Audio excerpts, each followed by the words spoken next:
Everyone, आज इस video में हम सब जानेंगे कि ग्रीन्स थ्योरम क्या है और कैसे इस थ्योरम की हेल्प से हम सब लाइन इंटीग्रेशन के क्वेश्चन को इजीली सॉल्व कर सकते हैं, इसे डबल या फिर सरफेस इंटीग्रेशन में कन्वर्ट करके।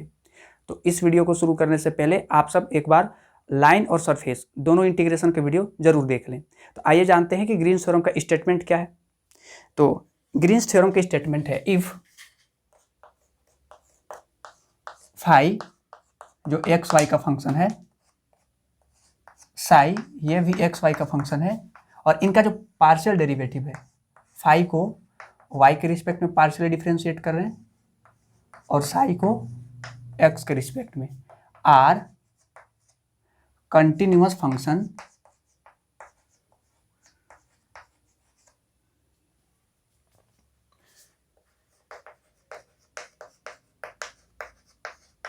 ओवर रीजन आर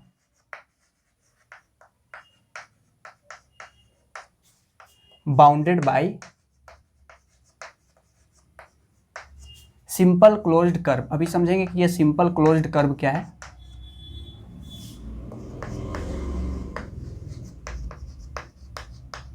और उस कर्व को let us consider C consider करते हैं in X Y plane.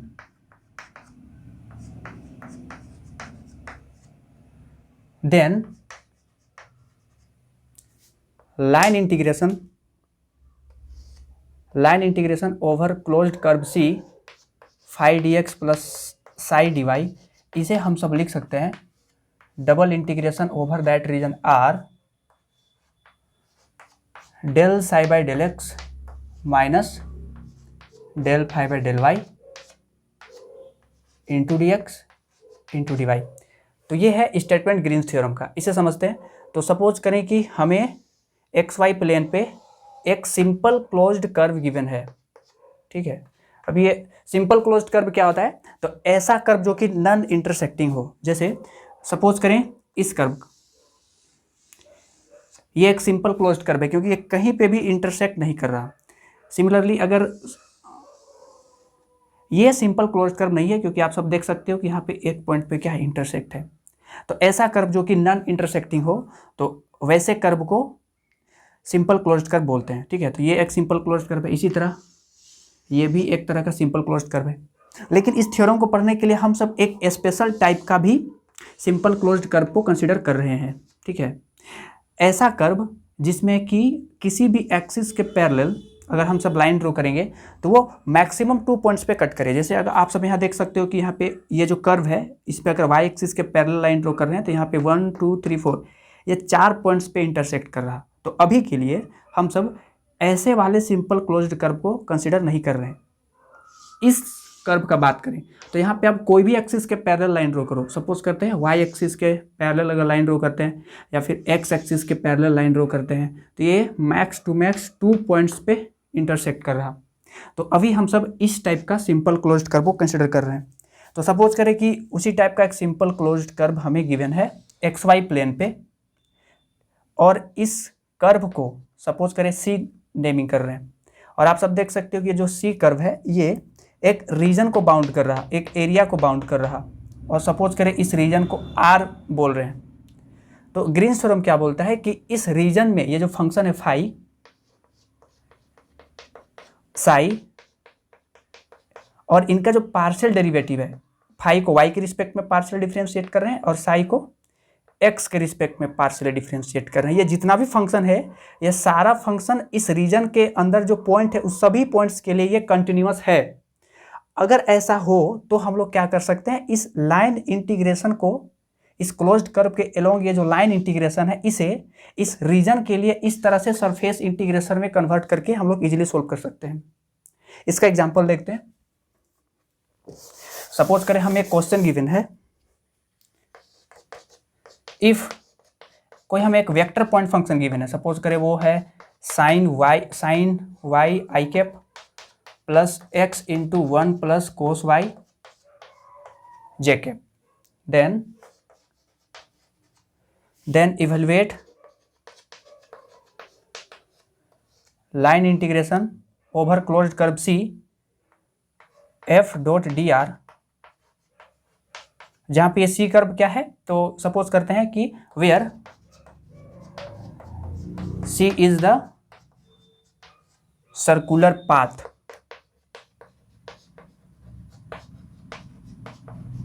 Given by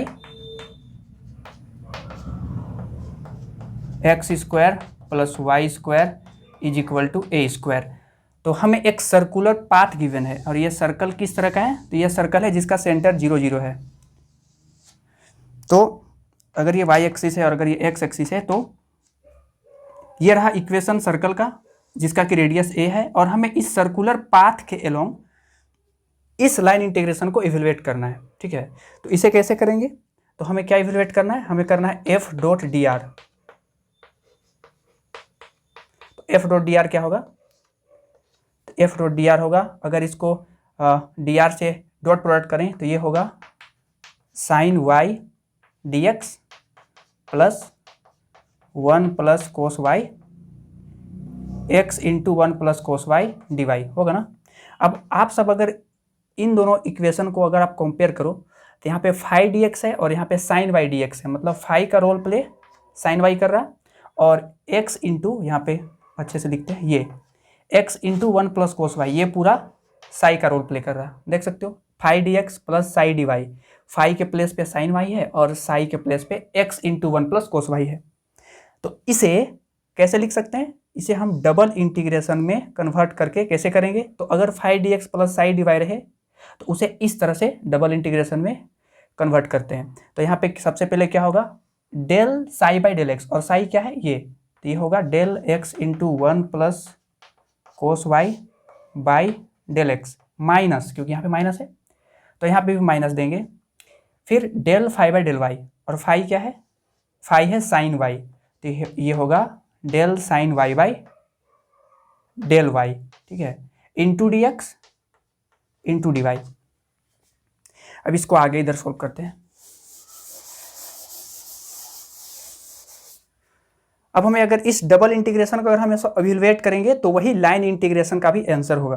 ठीक है, जैसे हमें किसे इवेलुएट करना है, double integration over region R, और अगर इसे हम x के रिस्पेक्ट में पार्शियली डिफ्रेंशिएट करें तो क्या होगा, 1 प्लस कोस वाई होगा। आई होप कि आपको पार्शियल डिफ्रेंशिएशन करना तो आता ही होगा। माइनस इसे y के रिस्पेक्ट में पार्शियली डिफ्रेंशिएट करेंगे तो होगा cos Y into D x into D Y. ठीक है, यहाँ में से कोस वाई कैंसिल हो जाएगा और ये होगा d x into D y, और ये क्या है, ये तो एरिया एलिमेंट है, मतलब कि अगर इस सर्कुलर रीजन पे अगर हम छोटा सा एरिया एलिमेंट ले तो ये क्या हो जाएगा डी एक्स, और ये क्या हो जाएगा डी वाई, और D x into D y को क्या बोल देंगे, element, area element d A vector. ठीक है, यहाँ पे क्या होगा, ये तो अगर इसको डबल इंटीग्रेशन करेंगे, इस छोटे सा एरिया एलिमेंट को डबल इंटीग्रेशन करेंगे पूरे रीजन के लिए, तो ये निकलेगा area of that region, area of that region, और ये रीजन क्या है, सर्कल, तो ये हो जाएगा एरिया ऑफ सर्कल, और ये क्या होगा, area of circle pi into radius square, और रेडियस तो ए है। तो इस लाइन इंटीग्रेशन का आंसर ये आया। तो आप सब देख सकते हो कि ग्रीन्स थ्योरम की हेल्प से आसानी से इस लाइन इंटीग्रेशन को हम सब सोल्व कर पाए। सेम क्वेश्चन को हम सब अगर लाइन इंटीग्रेशन से सोल्व करना चाहे ना तो करके वही आंसर आएगा। आइए इसे एक बार लाइन इंटीग्रेशन से भी सोल्व करते हैं। ठीक, तो लाइन इंटीग्रेशन से सोल्व करने के लिए क्या करना पड़ेगा, ये तो यहाँ तक तो सेम रहेगा एज इट इज।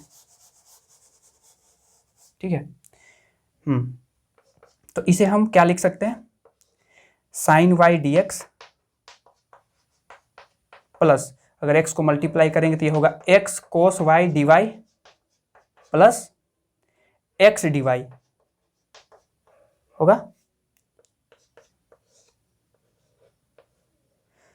अगर इसे हम अलग अलग लिखना चाहें तो इसको लिख सकते हैं साइन वाई डी एक्स और x cos Y D Y, sine Y D x plus X cos Y D Y plus, और इसे अलग से इंटीग्रेट करते हैं एक्स डी वाई। ठीक है, तो इसे हम लोग क्या कर रहे हैं, अभी लाइन इंटीग्रेशन से सोल्व कर रहे हैं कि हमने सरफेस इंटीग्रेशन मतलब कि ग्रीन्स थ्योरम का यूज़ करके हम सब ने देखा कि इसका आंसर कितना है, पाई ए स्क्वायर आया है। ठीक है, और अभी हम लोग लाइन इंटीग्रेशन से सोल्व करके देखते हैं कि इसका आंसर वही आता है कि नहीं। आना तो चाहिए और आ भी जाएगा। तो आप सब देख सकते हो ये साइन वाई डी एक्स और x cos Y D Y, इसे क्या लिख सकते हैं, इसे मर्ज करके लिख सकते हैं। इसे क्या लिख सकते हैं, साइन वाई डी एक्स और x cos Y D Y, इसे लिख सकते हैं d of x sine y. क्योंकि अगर इसे हम प्रोडक्ट रूल से प्रोसीड करें तो पहले x को कांस्टेंट रखेंगे और साइन y को डिफरेंशिएट करेंगे तो cos y dy होगा। इसी तरह फिर साइन y को कांस्टेंट रखेंगे और x को डिफरेंशिएट करेंगे तो ये आएगा। तो इसे हम वैसा लिख सकते हैं प्लस x dy।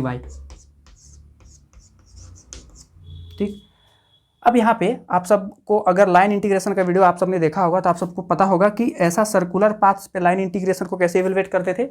तो सर्कल का पोलर कोऑर्डिनेट्स लिख के, ठीक है। तो इसका पोलर कोऑर्डिनेट्स क्या होता है, तो अगर सपोज करें कि किसी इंस्टेंट पे ये रेडियस वेक्टर इस पॉइंट पे है थीटा एंगल पे, तो एक्स को क्या लिख सकते हैं, ये एक एक्स को लिख सकते हैं ए कोस थीटा और वाई को लिख सकते हैं ए साइन थीटा। आप सब विदाउट पोलर कोऑर्डिनेट्स का यूज करके भी इसे इवेलुएट करोगे तो आंसर तो वही आएगा, लेकिन थोड़ा सा टफ पड़ेगा। तो इसको आसान करने के लिए हम सब लाइन इंटीग्रेशन में सोल्व कर रहे थे, तो इस तरह का पोलर कोऑर्डिनेट्स का यूज कर रहे थे, ठीक है। और अगर इसमें से dx अगर हम लोग निकालना चाहें तो ये क्या होगा, तो ये होगा a minus A sine theta D theta, minus A sine theta D theta, और dy क्या हो जाएगा, ये हो जाएगा a cos theta D theta, ठीक है। अब x और y को इस पे हम लोग पुट करते हैं तो ये हो जाएगा d x के प्लेस पे क्या रखना है a cos theta into sine, और y के प्लेस पे क्या रखना है a साइन थीटा, ठीक है। और इसका लिमिट कहाँ से कहाँ तक होगा, 0 से 2 पाई, क्योंकि पूरे सर्कल पे के लिए इवेलुएट करना है ना, तो थीटा 0 से वेरी करके 2 पाई तक, मतलब एक कंप्लीट चक्कर यहाँ पे एक रिवॉल्यूशन के लिए इसका लिमिट होगा 0 से 2 पाई। प्लस ये तो इसके लिए था ना, अब उसके लिए भी वही करेंगे, तो x के प्लेस पे क्या रखेंगे a कोस थीटा, और dy के प्लेस पे क्या रखेंगे a cos theta D theta, तो ये हो जाएगा a square cos square theta D theta, और इसका भी लिमिट होगा 0 to 2 पाई, ठीक है। अब अगर इसे इंटीग्रेट करेंगे तो ये क्या होगा d ऑफ दिस, तो ये हो जाएगा a cos theta into sine a sign theta, और इसका लिमिट कहाँ से कहाँ तक है 0 से 2 पाई।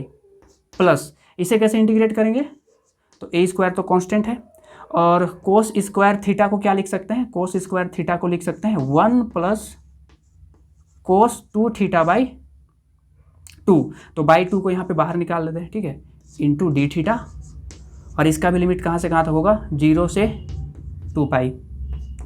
अब आप सब देख सकते हो अगर 2 पाई रखेंगे थीटा के प्लेस पे तो साइन 2 पाई 0 होता है, तो पूरा टर्म 0 हो जाएगा, और अगर 0 पुट करेंगे तो भी पूरा टर्म 0 हो जाएगा, तो ये तो ओवरऑल इसके आंसर 0 हो जाएगा 0 से 2 पाई तक में। अगर इसे इवेलुएट करें तो ये होगा a स्क्वायर बाई 2, और अगर इसे थीटा के रिस्पेक्ट में इंटीग्रेट करेंगे तो ये होगा थीटा प्लस कोस 2 थीटा का क्या होगा साइन 2 थीटा बाई 2 होगा ना, और इसका लिमिट है 0 से 2 पाई। अब अगर 2 पाई पुट करेंगे तो ये 0 हो जाएगा और ये 2 पाई होगा, और 0 रखने से तो सारा टर्म 0 हो जाएगा, तो ये आंसर होगा a स्क्वायर बाई 2 इंटू 2 पाई, 2 से 2 कैंसिल हो गया, और इसका भी आंसर क्या रहा है पाई a स्क्वायर। तो हम सब देख सकते हैं कि अगर इस क्वेश्चन को लाइन इंटीग्रेशन से सोल्व करें तो भी वही आंसर आ रहा है, और अगर ग्रीन्स थ्योरम के हेल्प से सोल्व किए तो भी पाई a स्क्वायर आ रहा है। बट आप सब देख सकते हो कि लाइन इंटीग्रेशन से सोल्व करने पे इतना सारा हमें करना पड़ता है, ठीक है। और इस ग्रीन्स थ्योरम में से क्वेश्चन जनरली आता है वेरीफाई करने से रिलेटेड। वेरीफाई कहने का मतलब कि ग्रीन्स थ्योरम को वेरीफाई करने, जैसे इधर लेफ्ट हैंड साइड में लाइन इंटीग्रेशन से सोल्व करेंगे सेम क्वेश्चन को, और एक बार हम सब राइट हैंड साइड के लिए इस इक्वेशन का यूज करके इस गिवन क्वेश्चन को भी सोल्व करेंगे, और दोनों से हम लोग को सेम आंसर ला के प्रूफ कर देना है कि LHS is equal to RHS। और इस क्वेश्चन में हम लोगों ने किया भी, सबसे पहले आप सबने देखा कि इस मतलब ये जो क्वेश्चन था इसे हम सब ने ग्रीन्स थ्योरम यानी कि right hand side double integration में कन्वर्ट करके सोल्व किया था, तो ये आंसर आया था, ठीक है। और फिर लेफ्ट हैंड साइड जो कि लाइन इंटीग्रेशन के मेथड से सोल्व किया तो भी आंसर वही आया, यानी कि LHS और RHS बराबर हो गया, ठीक है। तो इस तरह से हम सब ग्रीन्स थ्योरम को वेरीफाई कर सकते हैं। तो इसके लिए हमें लाइन इंटीग्रेशन तो आना चाहिए और सरफेस इंटीग्रेशन भी आना चाहिए, तब हम सब क्या कर सकते हैं ग्रीन्स थ्योरम से रिलेटेड क्वेश्चन को इवेलुएट कर सकते हैं, ठीक है। अभी नेक्स्ट क्वेश्चन देखते हैं और उसके बाद इसका प्रूफ भी देखेंगे।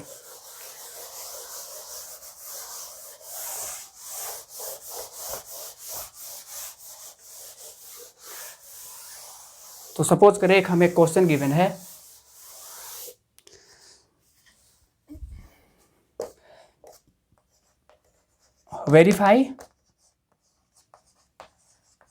Verify Green's theorem in the plane for line integration over closed curve x square y D x plus x D y, where ये सी कर्व क्या ले, तो where C is the boundary described anti clockwise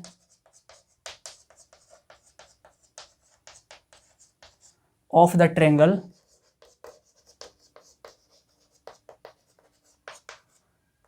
whose vertices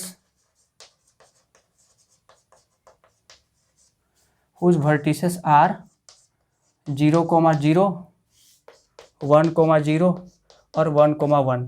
तो question क्या है, हमें एक triangle का वर्टिसेस दिया है और उस ट्रायंगल को एंटी क्लॉकवाइज डिस्क्राइब्ड किया गया है एक्स वाई प्लेन पे, और हमें उसको क्या करना है, वेरीफाई करना है। उसके लिए ग्रीन्स थ्योरम, मतलब कि अगर सपोज करें कि ये है 0, 0, 1, 0 यहाँ कहीं पे होगा और 1, 1 सपोज करें यहाँ कहीं पे है, तो इस तरह से एक ट्रायंगल डिस्क्राइब्ड किया गया है एंटी क्लॉकवाइज, ठीक है।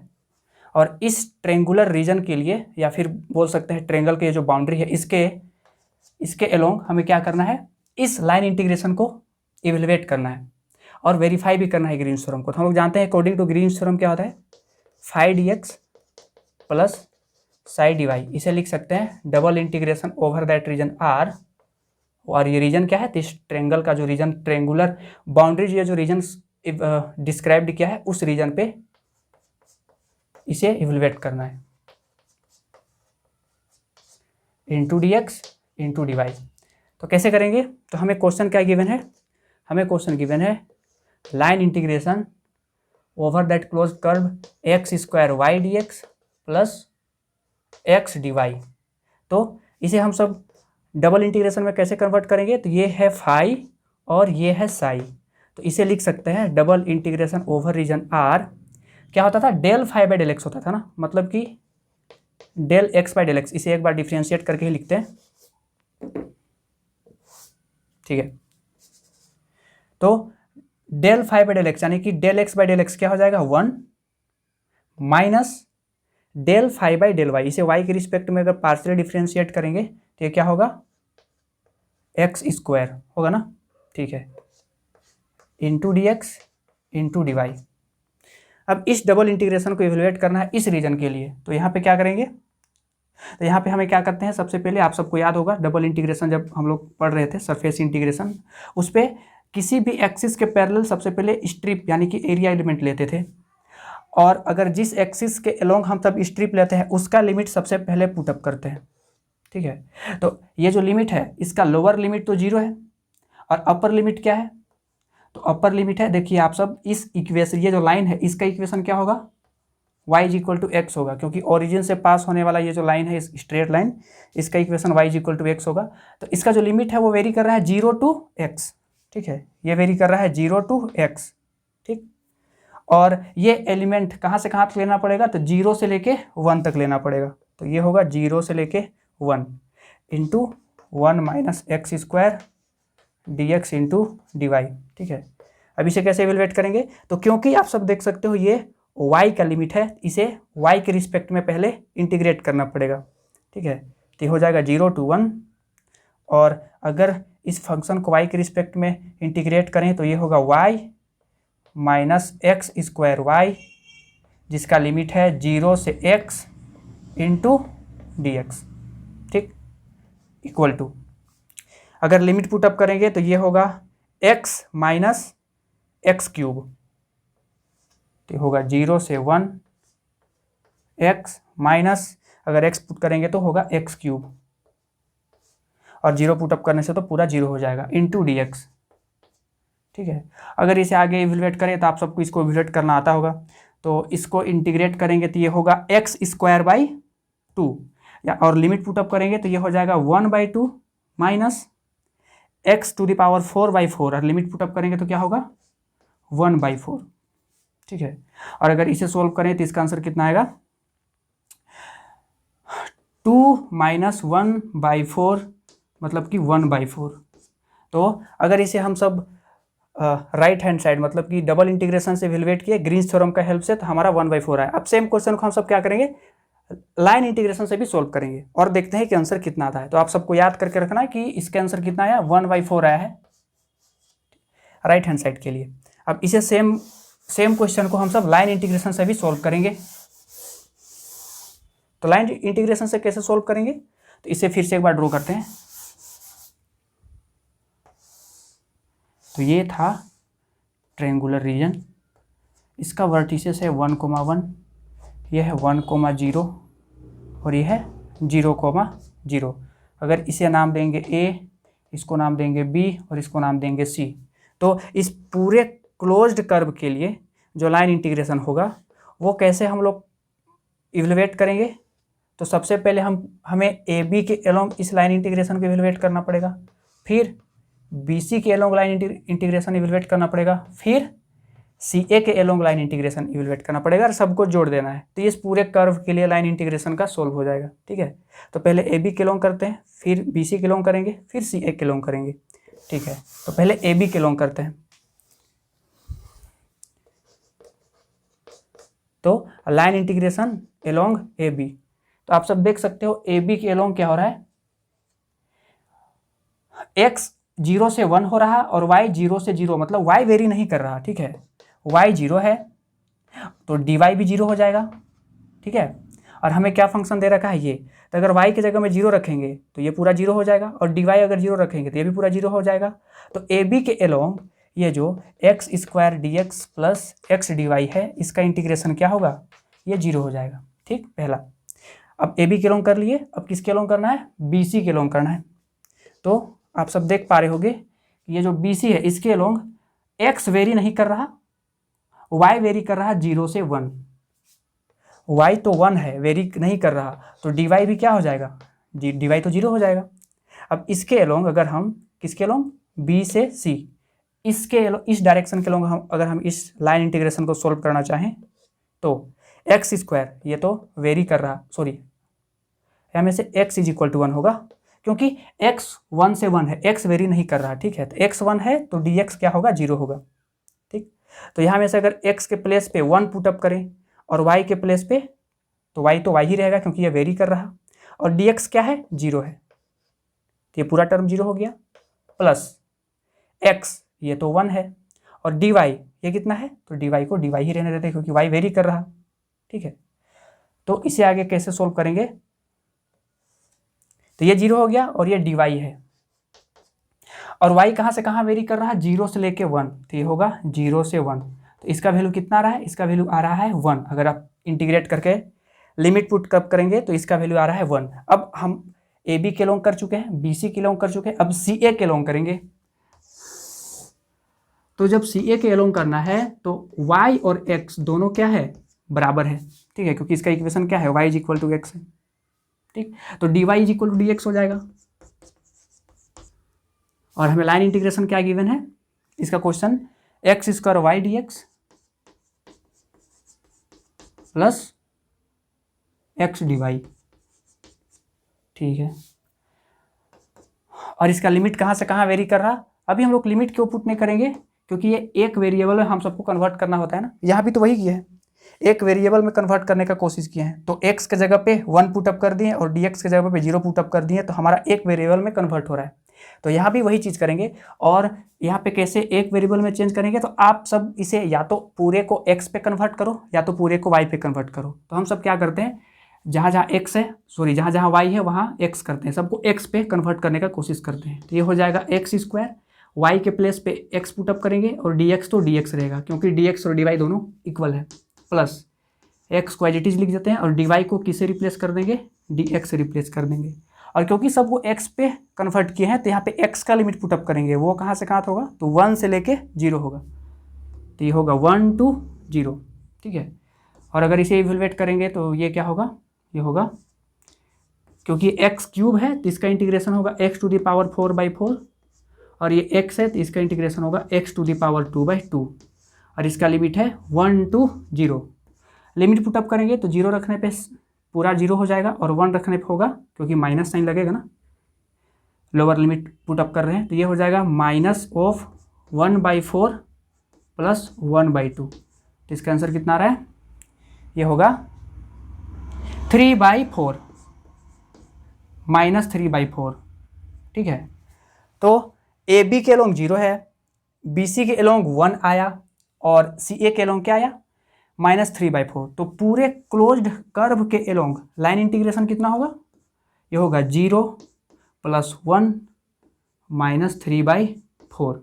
और अगर इसे हम कैलकुलेट करेंगे तो ये कितना आएगा, 1/4। तो आप सब देख सकते हो कि लाइन इंटीग्रेशन से सोल्व किए सेम क्वेश्चन को तो 1/4 आया, और अगर ग्रीन्स थ्योरम के हिसाब से किए थे तो भी 1/4 आया। लेकिन लाइन इंटीग्रेशन से थोड़ा सा हमें ज़्यादा मेहनत करना पड़ता है, और क्योंकि ये वेरीफाई करने से रिलेटेड था तो लेफ्ट हैंड साइड को अभी हम लोग सोल्व किया, आप सब देख सकते हो, तो 1/4 आया, और इसके पीछे हम सब इसको यानी कि राइट हैंड साइड को सोल्व किए थे तो भी 1/4 आया था। तो LHS और RHS दोनों इक्वल हो गया, मतलब कि ग्रीन्स थ्योरम वेरीफाई हो गया। ठीक है, तो इस तरह से आप सब क्या करेंगे, ग्रीन्स थ्योरम के हेल्प से लाइन इंटीग्रेशन को डबल इंटीग्रेशन में कन्वर्ट करके इजीली इवेलुएट करते हैं, और अगर वेरीफाई करने से रिलेटेड हो तो लेफ्ट हैंड साइड को और राइट हैंड साइड को दोनों से सेम क्वेश्चन को सोल्व करेंगे और आंसर को सेम दिखा देंगे। ठीक है, तो वही सोल्व हो जाएगा हमारा वेरीफाई करने से रिलेटेड क्वेश्चन।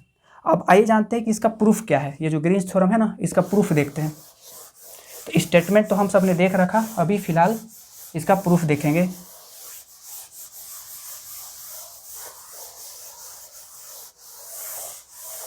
तो अभी तक हम सब क्या देख चुके हैं कि अगर हमें इसको इधर ड्रॉ करते हैं, अगर हमें XY प्लेन पे कोई एक सिंपल क्लोज्ड कर्व गिवन है,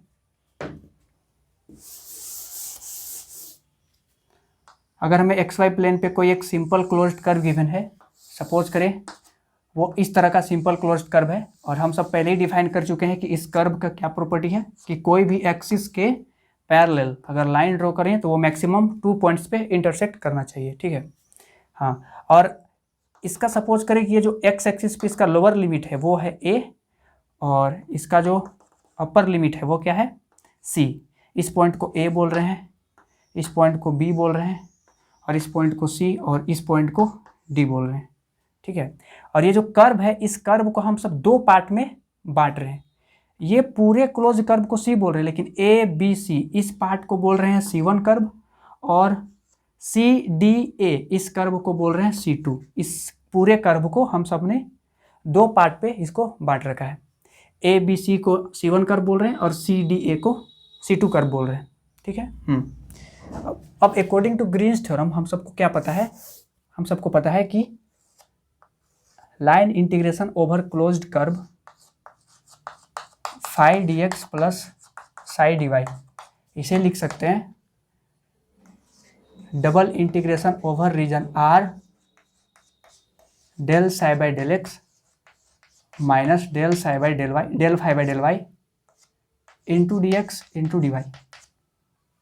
ठीक, तो अगर इसे और सोल्व करें तो इसे क्या लिख सकते हैं, इसे लिख सकते हैं double integration over region R, अगर dx dy को मल्टीप्लाई करें तो ये होगा del phi by del x dx dy minus del phi by del y dx dy। तो पहले हम सब इसको इवेलुएट करके देखते हैं कि क्या आंसर आता है। ठीक है, पहले हम सब किसे कर रहे हैं, इस वाले टर्म को, या फिर पहले इसको भी इवेलुएट कर सकते हैं। आप सब किसी को भी पहले इवेलुएट कर सकते हो। तो इसे लिख सकते हैं del phi by del y into dy into dx।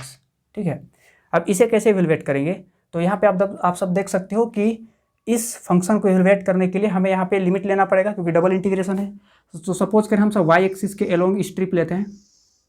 ठीक है, और इस स्ट्रिप का लोअर लिमिट क्या होगा, तो इसको समझने से पहले आप सब इसको समझो कि अगर कोई एक सपोज करें इलिप्स का इक्वेशन गिवन है, ठीक है, या फिर सर्कल इलिप्स किसी को भी कंसिडर कर सकते हैं, हम लोग यहाँ पे इलिप्स को कंसिडर कर रहे हैं। तो सपोज करें कि इसका जो इक्वेशन है वो है x² by a square plus y square by b square is equal to 1। तो अगर यहाँ में से y कैलकुलेट करें तो y इज इक्वल टू क्या होगा, ये होगा root under 1 minus x square by a square into b square होगा ना, ठीक है, इंटू बी होगा। तो आप सब देख सकते हो कि यहाँ पे जो y है वो एक x का फंक्शन आ रहा, तो इसका लोअर लिमिट भी क्या होगा, x का कोई फंक्शन होगा, और इसका अपर लिमिट भी x का कोई फंक्शन होगा। तो यहाँ में से क्या करते हैं, तो आप सबको पता होगा कि सबसे पहले जिस एक्सिस के अलोंग स्ट्रिप लेते हैं उसका लिमिट पहले पुटअप करते हैं। तो इसका फंक्शन, इसका जो लोअर लिमिट होगा वो होगा y1x टू y2x, और ये स्ट्रिप कहाँ से कहाँ लेना पड़ेगा, तो a से लेके c तक, तो ये होगा a टू c, और ये फंक्शन है del phi by del Y into D Y into D x. ठीक, अब अगर इसे आगे इवेलुएट करें तो ये क्या होगा, ये होगा a टू c, इसको यहाँ पे लिखते हैं a टू c। अब आप सब देख सकते हो क्योंकि ये जो फंक्शन है इसे y के रिस्पेक्ट में पहले पार्शियली डिफरेंशिएट कर रहे हैं, फिर y के रिस्पेक्ट में इंटीग्रेट भी कर रहे हैं। तो कोई भी फंक्शन, अगर यहाँ पे कोई सा भी फंक्शन है, सपोज करें f(x), अगर इसे हम सब x के रिस्पेक्ट में या फिर y के रिस्पेक्ट में, किसी के रिस्पेक्ट में इंटीग्रेट डिफरेंशिएट कर रहे हैं और उसी के रिस्पेक्ट में इंटीग्रेट करेंगे ना, तो ये वही फंक्शन आता है। क्योंकि डिफरेंशिएशन और इंटीग्रेशन आपस में एक रिवर्स प्रोसेस है, आप सबको पता होगा। तो क्या करेंगे, इसको इंटीग्रेट करके हमारा आंसर क्या आएगा, इसका आंसर आएगा फाई, ठीक है, वो फंक्शन आएगा फाई, और इसका लिमिट क्या है, क्योंकि फाई तो एक्स वाई का फंक्शन था ना, तो इसका लिमिट क्या होगा, इसका लिमिट होगा y1x to y2x into D x. और अगर इसे आगे इवेलुएट करना चाहें तो इसे लिख सकते हैं a टू c। सबसे पहले अपर लिमिट पुटअप करेंगे तो ये होगा phi x y two minus phi x y one into D x, ठीक है। अगर इसे और सॉल्व करना चाहें तो इसे लिख सकते हैं, इसे क्या लिख सकते हैं, तो ये होगा, इसको c टू a कर देंगे क्योंकि यहाँ लिमिट चेंज करेंगे तो यहाँ पे माइनस का साइन लगेगा, और इसको लिख सकते हैं phi x comma y two into D x minus, और इसमें लिमिट को चेंज नहीं करते हैं तो ये हो जाएगा phi x comma y one into D x. अब यहाँ पे ध्यान से देखें तो यहाँ पे क्या हो रहा है, ये जो फंक्शन है इसे c से लेके a तक में इंटीग्रेट कर रहे हैं, ठीक है, y2 लिमिट पे। तो यहाँ से देख रहे हैं कि c से लेके a तक, ये जो c है ना, इस लिमिट से लेके इस लिमिट तक इंटीग्रेट कर रहे हैं, तो ये तो c2 कर्व के एलोंग इंटीग्रेशन हुआ ना। तो इसको क्या लिखेंगे, इसको लिखेंगे c2 कर्व के एलोंग इस फंक्शन को क्या किए हैं, इंटीग्रेट किए हैं। सिमिलरली यहाँ पे a से c तक में इस फंक्शन को इंटीग्रेट किए हैं y1 लिमिट के लिए, a से c तक में, यानी कि a b c के एलोंग। तो ये किस कर्व के एलोंग है इंटीग्रेशन, ये इंटीग्रेशन है c1 कर्व के एलोंग ये फंक्शन इंटू डी एक्स। अगर दोनों में से माइनस साइन कॉमन निकाले, इधर मिटा देते,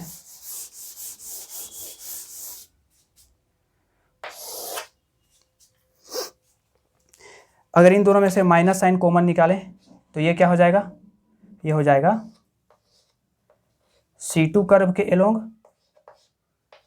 phi D x plus c1 curve के एलोंग फाई डी एक्स।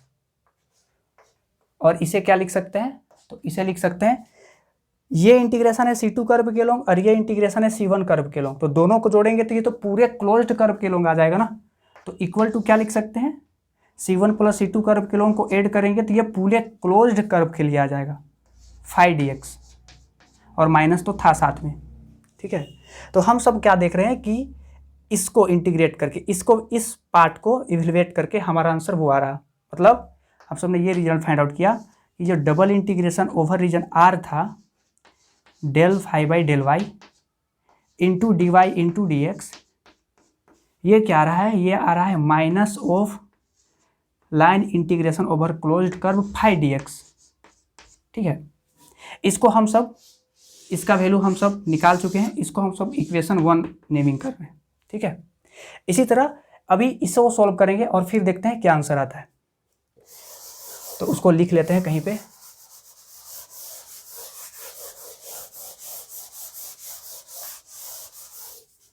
ठीक है, तो उसको यहाँ पे लिख लेते हैं।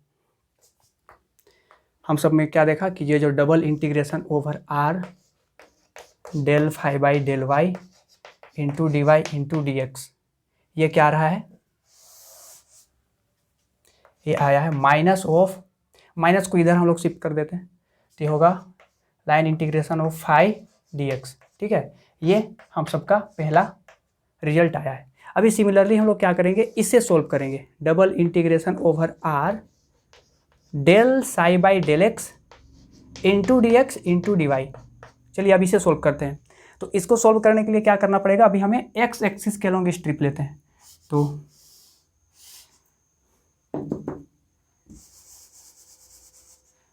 तो अगर हम सब यहाँ एक्स एक्सिस के लॉन्ग स्ट्रिप लेंगे तो इसका लोअर लिमिट क्या होगा और इसका अपर लिमिट क्या होगा। तो आप सब इसके पिछले पार्ट में देखे होंगे कि अगर कोई एक इस तरह का क्लोज्ड कर्व होता था तो इस पे जो y है वो x का एक फंक्शन होता था, अपर लिमिट और लोअर लिमिट।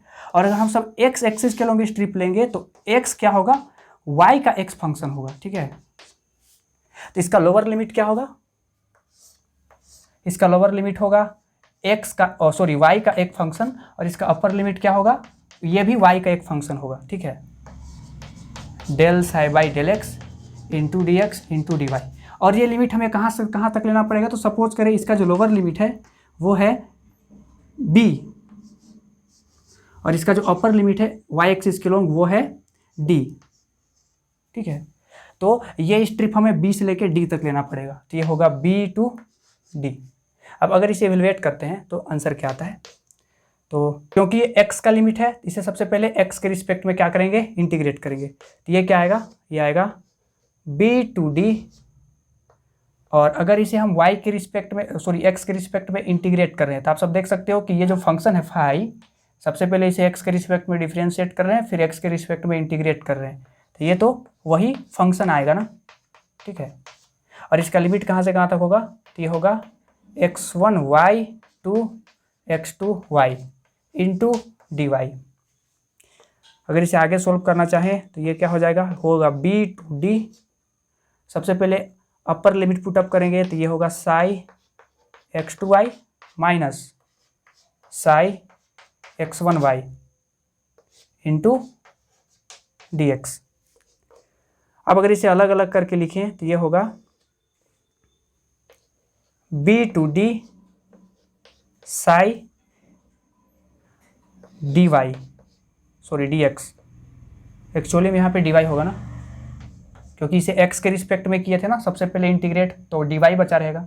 ठीक है, तो ये होगा डी वाई और माइनस यहाँ पे जो b टू d था ना, इसको हम सब क्या कर रहे हैं, d टू b कर रहे हैं, यानी कि लिमिट को रिवर्स कर रहे हैं। तो यहाँ पे माइनस माइनस प्लस हो जाएगा इंटू साई डी वाई। यहाँ पर अंडरस्टूड है क्योंकि ये एक्स वाई का फंक्शन है, इसे हम नहीं लिख रहे हैं क्योंकि यहाँ पे ज़रूरत था लिमिट पुटअप करने के लिए, इसीलिए यहाँ पे स्वैप किए हैं। ठीक है, तो इसको अगेन आप सब देख सकते हो कि ये जो इंटीग्रेशन है इसे हम b टू d कर रहे हैं। b टू d कहने का मतलब क्या, b से लेके d तक, मतलब कि इस कर्व को यहाँ से लेके अगर इस पॉइंट को हम सब b बोल रहे हैं तो b c d, सपोज करें इसे हम क्या बोल रहे हैं, इसको बोल रहे हैं c1 कर्व, और d a b इस कर्व को क्या नाम दे रहे हैं, c2 कर्व, जैसे पिछले केस में किए थे। ठीक है, तो ये c2 कर्व है, d a b यहाँ पे लिख देते हैं।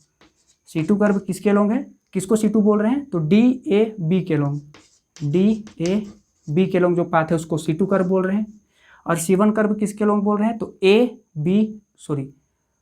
b c d के लॉन्ग ना, तो ये होगा b c d के लॉन्ग। तो ये जो पहला इंटीग्रेशन है ये है b टू d, ये किसके लॉन्ग है, तो b c d के लॉन्ग है, इस लाइन के लॉन्ग है। ठीक है, तो इसको लिख सकते हैं, ये c1 कर्व के लॉन्ग लाइन इंटीग्रेशन है psi D Y, plus d to b, ये d से b आ रहे हैं, मतलब कि d a b इस पाथ के लॉन्ग आ रहे हैं, तो ये c2 कर्व के लॉन्ग हो जाएगा इंटीग्रेशन। ठीक है, साई डी वाई। अब इन दोनों को अगर ऐड करेंगे तो ये पूरे क्लोज्ड कर्व के लोग आ जाएगा। ये C1 के लोग ये लाइन इंटीग्रेशन और ये C2 के लोग लाइन इंटीग्रेशन, तो ये हो जाएगा पूरे क्लोज कर्व C के around line integration phi d Y. ठीक है, तो ये हमारा रिजल्ट आया दूसरा। तो ये रिजल्ट क्या आया, इस पूरे को सोल्व करके आंसर क्या आया, तो ये आया line integration over closed curve C psi D Y. ठीक है, तो पहले को सोल्व करके और दूसरे को सोल्व करके जो आया वो ये रहा। अब इन दोनों इक्वेशन को अगर हम ऐड कर दें, तो दोनों इक्वेशन को ऐड करते हैं, तो इधर ऐड करते हैं तो ये क्या हो जाएगा, double integration over region R, minus को बाद में लिखते हैं, तो ये हो जाएगा del psi by del x minus del phi by del Y into D x D y equal to, अगर इधर ऐड करेंगे तो ये क्या हो जाएगा, line integration over closed curve phi D x plus psi D Y. तो देख सकते हो ये ग्रीन्स थ्योरम का ही तो है प्रूफ। ठीक है, तो इस तरह से हम सब क्या करेंगे, ग्रीन्स थ्योरम को प्रूफ करेंगे अगर एग्जाम में आएगा तो। ठीक, अब इससे रिलेटेड कुछ और भी बातें हैं, उसको पढ़ते हैं। तो हम सब देखें कि जो अकॉर्डिंग टू ग्रीन्स थ्योरम हम सब क्या लिख सकते हैं कि phi D x plus psi D Y, इसे हम सब लिख सकते हैं double integration over region R del psi by del x minus del phi by del Y into D x into D Y. ठीक है, अब हम सब ये देखना चाहते हैं कि इसे हम सब वेक्टर फॉर्म में कैसे लिख सकते हैं। Green's theorem in vector form लिखने के लिए आता भी है कि ग्रीन्स थ्योरम को वेक्टर फॉर्म में कैसे लिख सकते हैं। तो यहाँ पे देखें, तो क्या इसे हम लिख सकते हैं, ये जो फाई डी एक्स है प्लस साई डी वाई है,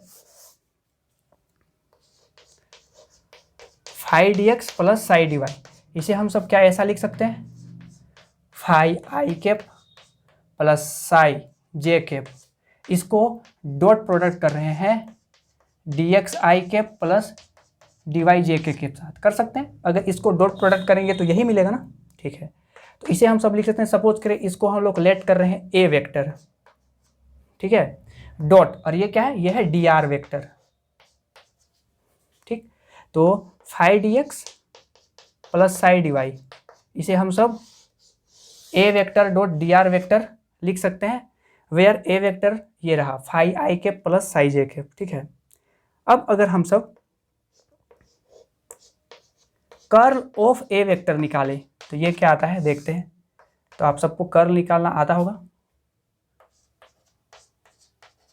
यह होगा del by del x del by del y del by del z, और ए वेक्टर है, और ए वेक्टर का एक्स कंपोनेंट है क्या फाई, वाई कंपोनेंट है साई, और जेड कंपोनेंट नहीं है। ठीक, तो इसको सॉल्व करेंगे तो ये क्या आएगा, तो ये होगा I del del this into this, ये क्या होगा जीरो, माइनस इसे करेंगे तो ये होगा del psi by del z minus j cap into, ये जीरो हो जाएगा अगेन, और ये हो जाएगा माइनस, यानी कि माइनस माइनस प्लस, ये हो जाएगा del phi by del z plus k cap into, k cap से करेंगे तो होगा डेल साई बाई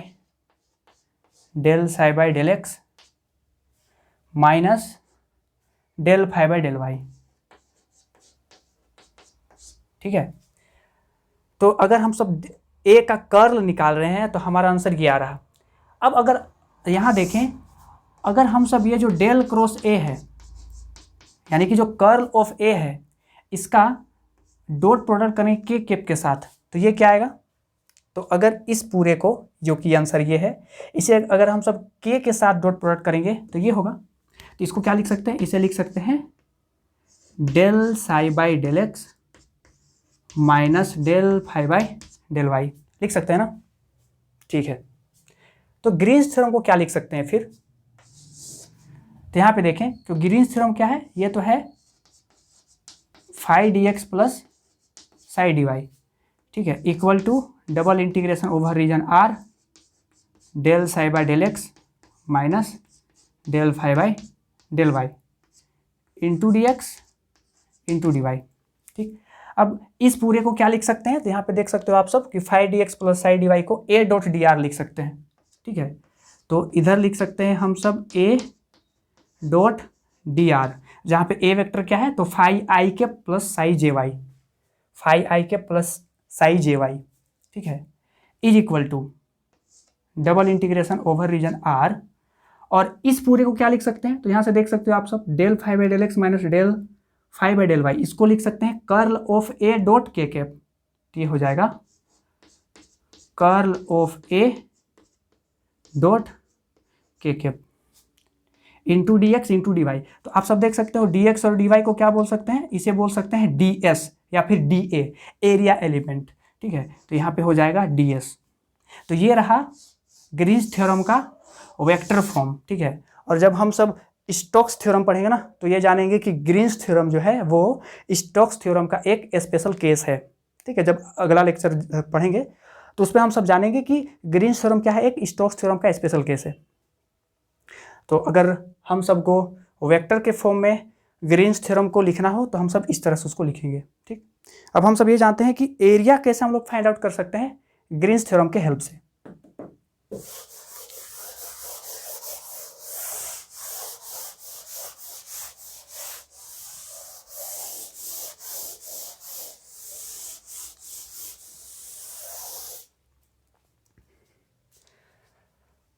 तो अगर हमें एक्स वाई प्लेन पे कोई क्लोज्ड कर्व गिवन है, कोई एक क्लोज्ड कर्व गिवन है, ठीक है, तो इसका एरिया हम लोग कैसे डिटरमाइन कर सकते हैं। तो हम सब जानते हैं अकॉर्डिंग टू ग्रीन्स थ्योरम क्या होता है, ये होता है phi D x plus psi D Y, इसका line integration over closed curve C is equal to double integration over region R del psi by del x minus del phi by del Y into D x into D Y, ठीक है। अब अगर हम सब phi को x consider करें, ठीक है, साई को एक्स कंसिडर करें और ये जो फाई है उसको माइनस वाई पुटअप करें, तो अगर यहाँ पे पुटअप करते हैं तो ये क्या हो जाता है, तो फाई को क्या पुटअप कर रहे हैं माइनस वाई, तो ये हो जाएगा minus Y D x plus psi को क्या पुटअप कर रहे हैं एक्स, ये एक्स डी वाई हो जाएगा इक्वल टू, क्योंकि हम सब फाई को एक्स कंसिडर किए हैं तो del x by del x, ये क्या हो जाएगा 1 माइनस, अगर माइनस वाई पुटअप करेंगे तो पार्शियली डिफ्रेंशिएट करके क्या होगा -1, तो यही माइनस माइनस प्लस 1 हो जाएगा into D x into D Y. तो ये हो जाएगा x D y minus Y D x, और 2 को बाहर निकालेंगे तो ये अंदर में क्या हो जाएगा डी एक्स डी वाई, और इसको बोल सकते हैं डी ए, एरिया एलिमेंट है, ठीक है। इसको आगे सॉल्व करके क्या लिख सकते हैं, तो अगर डी ए को डबल इंटीग्रेशन करें तो ये होगा 2 टाइम्स ऑफ ए, ठीक है। तो ए इज इक्वल टू क्या हुआ, ए इज इक्वल टू हुआ 1/2 line integration over that closed curve, जिसका कि एरिया हमें निकालना है x D y minus Y D x. तो कोई भी प्लेन पे अगर हमें कोई क्लोज्ड कर्व गिवन है ना, तो उस कर्व का जो एरिया होगा, जो रीजन बाउंड करेगा, उसका एरिया हम सब इस तरह से निकाल सकते हैं। जैसे अगर सपोज करें हमें एक इलिप्स दिया है जिसका कि इक्वेशन हमें गिवन है, इसका इक्वेशन गिवन है x is equal to a cos theta और y is equal to b sine theta. Suppose करिए हमें इलिप्स का एक इक्वेशन गिवन है और हमें क्या करना है, इसका एरिया फाइंड आउट करना है। तो हम लोग जानते हैं एरिया का फॉर्मूला क्या होता है, अकॉर्डिंग टू ग्रीन्स थ्योरम ये होता है 1/2 line integration over this closed curve, अभी क्लोज्ड कर्व ये इलिप्स है, और ये क्या होता था x D y minus Y D x, और एक्स क्या है, एक्स तो है ए कोस थीटा, ये हो जाएगा ए कोस थीटा, और डी वाई क्या है, तो डी वाई अगर यहाँ पे इंटीग्रेट करेंगे, सॉरी डिफ्रेंशिएट करेंगे तो ये होगा बी कोस थीटा, यानी कि cos square theta D theta minus Y D x, तो वाई क्या है, तो वाई है बी साइन थीटा, है बी साइन थीटा, और डी एक्स क्या होगा, तो A sine theta D theta, तो ये हो जाएगा sine square theta D theta into A होगा ना, ठीक है। अगर इसे आगे इवेलुएट करें तो ये होगा, और इसका लिमिट कहाँ से कहाँ तक होगा, क्योंकि थीटा है ना, और थीटा कहाँ से कहाँ वेरी करेगा, तो आप सब देख सकते हो थीटा 0 से पूरा एक रिवॉल्यूशन कर रहे हैं ना, तो इसका लिमिट होगा 0 से 2 पाई, ठीक। तो ये हो जाएगा 1/2। यहाँ में से ए बी कॉमन है, तो ए बी और कॉन्स्टेंट भी है तो उसको बाहर निकाल सकते हैं, और कोस square theta plus sign square theta क्या होगा, 1 होगा। तो ये हो जाएगा integration of D theta 0 to 2 पाई, और ये क्या होगा, ये होगा 1/2 ए बी, डी थीटा का इंटीग्रेशन थीटा, और लिमिट पुट अप करेंगे तो 2 पाई, 2 से 2 कैंसिल हो गया, तो इसका एरिया क्या रहा है, पाई ए बी, और इलिप्स का फॉर्मूला, एरिया का फॉर्मूला भी यही होता था, पाई ए बी। तो इस तरह से हम सब क्या कर सकते हैं, ग्रीन्स थ्योरम के हेल्प से किसी प्लेन पे given closed curve, simple closed curve का एरिया फाइंड आउट कर सकते हैं इस तरह से, ठीक। अब यहाँ पे प्रॉब्लम यह है कि हम सब ने देखा कि जो ग्रीन्स थ्योरम था वो एक ऐसे सिंपल कर्व के लिए हम सब ने डिफाइन किया है जिसमें किसी भी एक्सिस के पैरेलल लाइन ड्रॉ करने पे मैक्सिमम 2 पॉइंट्स पे कट करे। लेकिन अगर कोई सा भी क्लोज्ड कर्व हो, सिंपल क्लोज्ड कर्व, सपोज करें इस तरह से, ठीक है, तो इस तरह के सरफेस के लिए या फिर इस तरह के सिंपल क्लोज्ड कर्व के लिए कैसे हम सब ग्रीन्स थ्योरम को अप्लाई करेंगे, चलिए उसको देखते हैं। क्या देखा कि हम सब ने देखा कि अगर कोई हमें ऐसा सिंपल क्लोज्ड कर्व गिवन है जिसके पैरेलल, जिसपे अगर किसी भी एक्सिस के पैरेलल लाइन ड्रॉ करने पे मैक्सिमम 2 पॉइंट्स पे कट करता है, तो ऐसे सरफेस के लिए कैसे ग्रीन्स थ्योरम अप्लाई करते हैं वो हम सब ने देख रखा है, ठीक है। अब हम सब ये देखना चाहते हैं कि ये भी तो सिंपल क्लोज्ड कर्व है, ठीक है, लेकिन इसमें प्रॉब्लम क्या हो रहा है, इसमें प्रॉब्लम ये हो रहा है कि अगर इसमें हम सब वाई एक्सिस के अलोंग लाइन ड्रॉ करेंगे तो ये 4 पॉइंट्स पे कट कर रहा है, यानी कि इस टाइप का सिंपल क्लोज्ड कर्व नहीं है। तो इस ऐसे सिंपल क्लोज्ड कर्व के लिए कैसे हम सब ग्रीन्स थ्योरम को डिफाइन करेंगे, ठीक है। तो इसके लिए आइए देखते हैं कैसे करेंगे। बस इसका हम लोग रूल पढ़ेंगे, क्वेश्चन सोल्व नहीं करेंगे, इससे रिलेटेड आप सब कर सकते हो, ठीक है। तो सपोज करें हमें इस तरह का ये कर्व गिवन है, ठीक है, और इस पे हमको क्या करना है, ग्रीन्स थ्योरम को यूज करना है और इसे इवेलुएट करना है लाइन इंटीग्रेशन को। तो इस कर्व को, ऐसे कर्व को क्या करेंगे, रीजन पे स्प्लिट कर देंगे और ऐसे रीजन पे स्प्लिट करेंगे जो कि पहले वाला टाइप का सिंपल क्लोज्ड कर्व हो, मतलब कि जिस कर्व के लोग एक्सिस के पैरेलल लाइन ड्रॉ करने पे मैक्सिमम 2 पॉइंट्स पे कट करे। तो हम सब क्या किए, इसे 2 रीजन पे स्प्लिट कर दिए। पहला रीजन देख सकते हो, किसी भी एक्सिस के पैरेलल लाइन ड्रॉ करेंगे तो 2 पॉइंट से ज़्यादा पॉइंट्स पे इंटरसेक्ट नहीं करेगा, ठीक है। तो सपोज करें इसे P नाम दे रहे हैं, इसको Q नाम दे रहे हैं, इसको R, इसको S, ठीक है। इस पूरे क्लोज्ड कर्व को PQRSP, ठीक है, ऐसा नेमिंग कर रहे हैं। तो हम सब पहले R1 रीजन के लिए ग्रीन्स थ्योरम लिखेंगे। वो कैसे लिखेंगे, तो पहले में क्या करेंगे, R1 रीजन के लिए लिखेंगे। तो ये होगा closed curve along R1 reason के लिए क्लोज्ड कर्व क्या है, तो PRSP, PRSP phi dx plus psi dy, इसे लिख सकते हैं double integration over reason R1, क्योंकि अभी R1 रीजन के लिए इवेलुएट कर रहे हैं, del psi by del x minus del phi by del Y into D x into D Y, ठीक है। और दूसरे में क्या करेंगे, R2 रीजन के लिए हम सब लिखेंगे। तो इसे क्या लिख सकते हैं, line integration over closed curve. Closed curve क्या है, PQRP, PQRP of phi dx plus psi dy is equal to double integration over region R2, क्योंकि अब R2 रीजन के लिए इवेलुएट किया है। तो ये हो जाएगा del psi by del x minus del phi by del Y into D x into D y. अब इन दोनों को जोड़ेंगे तो पूरे रीजन के लिए निकलेगा, ठीक है। कैसे, तो अगर हम सब लेफ्ट हैंड साइड को ऐड करेंगे तो ये क्या होगा, ये होगा line integration along the closed curve PRSP, PRSP plus, अभी बीच का फंक्शन को नहीं लिख रहे हैं, आप सब एज्यूम करो कि यही है लेकिन लिख नहीं रहे हैं, ठीक है। और plus line integration along closed curve PQRP, line integration along PQRP equal to, ये क्या होगा, इन दोनों रीजन को जोड़ेंगे तो पूरे रीजन के लिए होगा। किसको लिखेंगे, double integration over that region, और यहाँ पे यही फंक्शन होगा लेकिन उसको हम लोग नहीं लिखे हैं, ठीक है, बस हम लोग अभी मेथड सीख रहे हैं। अब ये जो लाइन इंटीग्रेशन है पी आर एस पी, तो सबसे पहले पी से आर के लिए इवेलुएट करेंगे, फिर आर से एस के लिए, फिर एस से पी के लिए, ठीक है, तो इसको अलग अलग करके लिखते हैं। तो इसके लिए लिख रहे हैं, ये क्या होगा, सबसे पहले लाइन इंटीग्रेशन होगा पी टू आर, फिर R to S plus S से पी, ठीक है, ये हुआ प्लस। तो इन तीनों लाइन इंटीग्रेशन को पहले पी से आर, फिर आर से एस, फिर एस से पी, ठीक है, तो ये पूरे क्लोज्ड कर्व हो गया R1 रीजन के लिए। अब इसी तरह पी क्यू आर पी को कैसे लिखेंगे, तो ये होगा लाइन इंटीग्रेशन सबसे पहले पी से लेके क्यू प्लस फिर क्यू से लेके आर